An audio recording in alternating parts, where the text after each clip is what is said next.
What's up, guys? Welcome back to another episode. What's up, Tankwashington?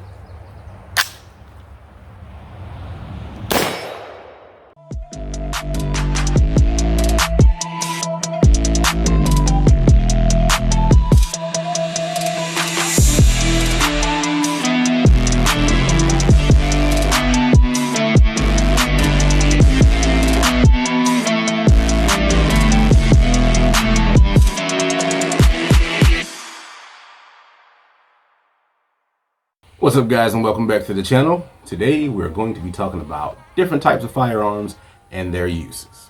First up, we have handguns. Now, handguns are designed to be operated with one hand, and they're typically classified as a revolver or a semi-automatic pistol.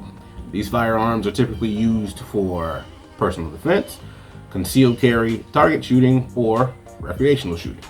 Here's an example of a revolver. This is my father's 22 revolver, single action. And this is an example of a semi-automatic. This is my Canik TP9 SFX that I use for competition.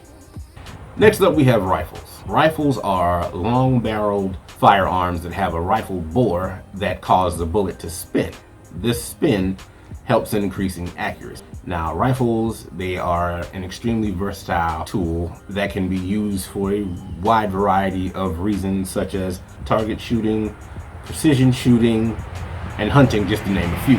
And these firearms are used by civilians, military, and law enforcement alike. Some examples of rifles, like the one I have here behind me, bolt action, in which you have to manually load and unload the firearm, or semi-automatic firearms that are self-loading. These are just two examples. Rifles typically have a 16-inch barrel or longer.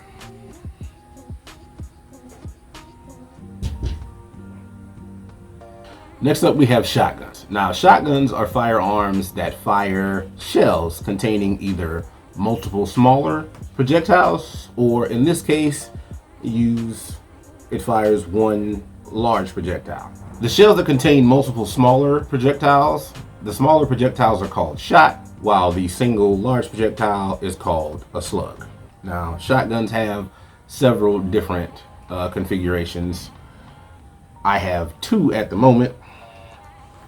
This first one is what is called a pump action shotgun, in which this handle is worked forward and backward to eject a spent shell while loading a new fresh shell. I also have a semi-automatic shotgun that is self-loading.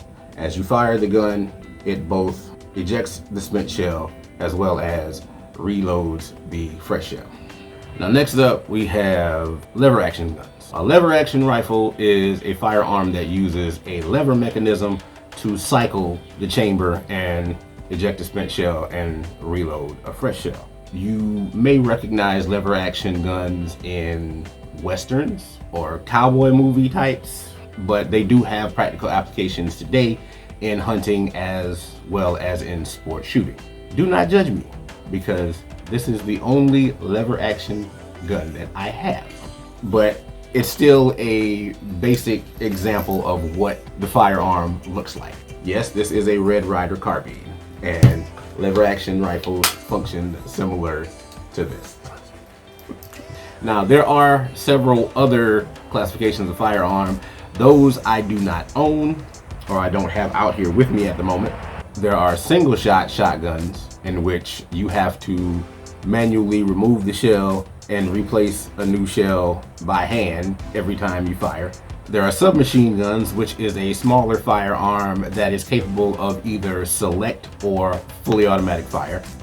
And there are, I guess you would call, machine guns, which are larger firearms that are capable of select fire or fully automatic firing capabilities. Those two particular categories are used solely by the military or a select group of the civilian populace that have special licensing and permits to own those firearms. There are also firearms known as black powder guns. Now, black powder guns, they come in a number of different styles and calibers, and these go back more so to your historical guns, although there are some modern day black powder rifles in use. These firearms are typically single shot firearms, and just to give you a bit of an idea of what a black powder gun is, if you think back to old Civil Revolutionary War movies, the muskets and things like they use where you had to pour the powder charge in and then get your ball, wrap it in the paper, stuff it down, get your flintlock, fire, and then start the whole process over again. Those are some examples of black powder guns. A lot of the black powder guns today, they look more like modern firearms, but the setup is pretty much the same. But instead of like a flintlock, they use more of a shot cap, which, if you're familiar with firearms, that's the shot cup on the bottom of the shotgun. If you look at smaller calibers, they're known as primers, but they pretty much serve the same function. When this is struck, it ignites the powder, which then starts the process of the firearm firing, and the projectile exits the firearm. With all that being said, it's important to note that laws and regulations for firearms, they vary across the country from state to state. Actually, if you want to get down to it and be technical, it can vary from city to city, county to county. And that's why understanding and complying with local laws and regulations is a crucial part of firearms ownership. As always, I thank you for your time. And if this is your first time coming to my channel, I hope you like what you see. And if you do, don't forget to smash that like button, leave a comment so I know what you think, and share it with your friends. Thanks for watching.